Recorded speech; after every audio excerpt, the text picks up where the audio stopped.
بسم اللہ الرحمن الرحیم۔ دوستو، آج ہم آپ کو سیر کروائیں گے دنیا میں عالمی طور پر شہرت یافتہ ملک مصر کی۔ مصر بہت ہی قدیم اور پر اسرار تاریخ رکھنے والا ملک ہے۔ مصر کی تاریخ 4000 قبل مسیح سے بھی پہلے کی ہے۔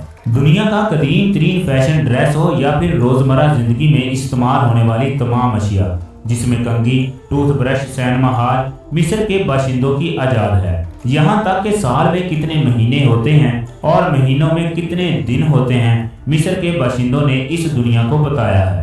مصر ایک قدیم ملک ہے جس کا مکمل نام عرب جمہوری مصر ہے۔ اس ملک کے ایک طرف افریقہ اور دوسری طرف ایشیا ہے، اس لیے مصر کو ایشیا اور افریقہ کے درمیان پل بھی کہا جاتا ہے۔ مصر کا کل رقبہ 10,10,450 مربع کلومیٹر ہے۔ رقبے کے لحاظ سے یہ دنیا کا 29واں بڑا ملک ہے۔ اس ملک کی کل آبادی 9,47,97,740 لوگوں پر مشتمل ہے۔ اس ملک کا سب سے بڑا شہر قاہرہ ہے اور اسے ملک کا دارالحکومت ہونے کا اعزاز بھی حاصل ہے۔ مصر کا پرچم 3 رنگوں پر مشتمل ہے، سرخ، سفید اور کالے رنگ پر، اور اس کے درمیان ایگل بھی موجود ہے جو اس ملک کا قومی پرندہ اور جرت کا نشان بھی ہے۔ دوستو، پہلے ذکر کرتے ہیں مصر کی تاریخ کے متعلق۔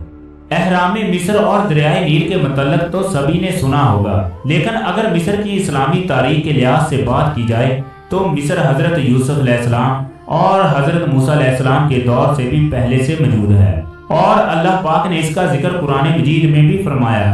اللہ پاک نے اپنے پیغمبروں کو بنی اسرائیل کی طرف بھیجا۔ اس وقت یہ لوگ جانوروں اور دیوی دیوتاؤں کی پوجا کیا کرتے تھے۔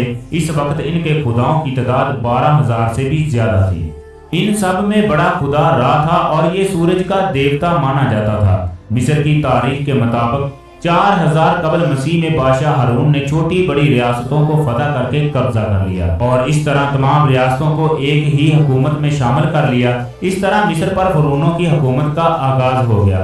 فرعون کوئی خدا تو نہیں تھے بلکہ خدا ہونے کا دعویٰ کیا کرتے تھے۔ فرعون شاہی خاندان کے ان افراد کو کہا جاتا ہے جو حکومت پر فائز ہوتے، یعنی بادشاہوں کو۔ جیسے انڈیا اور پاکستان میں حکمرانوں کو بادشاہ کہا جاتا ہے، چین میں خاقان، روس میں زار، روم میں کیسر اور ایران میں کیسرا کہا جاتا ہے۔ ان فرعونوں نے پورے مصر اور 7 شامل علاقوں پر حکومت کی اور ظلم و ستم کی انتہا کر دی۔ ان فرعونوں کا خیال تھا کہ ایک وقت ایسا بھی آئے گا جب ہم دوبارہ زندہ ہوں گے اور پھر سے اس ملک پر حکومت کریں گے۔ اسی مقصد سے فرعونوں نے اہرام مصر تعمیر کروائے۔ ان بڑے بڑے اہراموں میں اپنی لاشوں کو محفوظ کرنے کے لیے خفیہ کمرے بھی بنوائے۔ جب یہ فرعون مر جاتے تو ان کی لاشوں کو حنوط یعنی ممی بنا لیا جاتا۔ ان فرعونوں کے پیٹ سے دل کے علاوہ تمام چیزیں نکال لی جاتی اور ان کو کیمیکل لگا کر 1.5 کلومیٹر لمبی کپڑے کی پٹی سے لپیٹ کر ان کمروں میں رکھ دیا جاتا۔ فرعونوں کی طرف سے سب سے پہلا اہرام 2600 قبل مسیح میں بنوایا گیا تھا۔ اس کے بعد گیزا کا اہرام بھی تعمیر کروایا گیا جسے بنانے میں 26 سال کا عرصہ لگا، جس میں 2 ملین چونے اور دیگر پتھروں کا استعمال کیا گیا۔ اس اہرام کو تعمیر کرنے کے لیے 10 ملین مزدوروں نے کام کیا۔ اس اہرام کو تعمیر کرنے والے فرعون کا نام کوفو تھا۔ ان اہراموں کو تعمیر کرنا اپنی قبر خود تیار کرنے کے برابر تھا۔ ان فرعونوں نے دور دراز کے علاقوں پر حملے کر کے اپنی سلطنت میں اضافہ کر لیا اور یہی ان کے غرور و تکبر کی وجہ بنا۔ اس طرح یہ اپنے آپ کو خدا کہنے لگے اور لوگ ان کی پوجا کرنے لگے۔ اللہ تبارک و تعالیٰ نے فرعونوں پر اپنے انبیاء کو بھیجنا شروع کر دیا اور ایک وقت ایسا بھی آیا جب اللہ تبارک و تعالیٰ نے ان کی طرف حضرت موسیٰ علیہ السلام کو بھیجا۔ اس وقت مصر کے 19ویں اور خاندان کے تیسرے فرعون کا دور تھا۔ اللہ تبارک و تعالیٰ نے حضرت موسیٰ علیہ السلام کو پیدا کیا اور اسی فرعون کے گھر پرورش کا انتظام بھی فرمایا جو اس کی جان کا دشمن تھا۔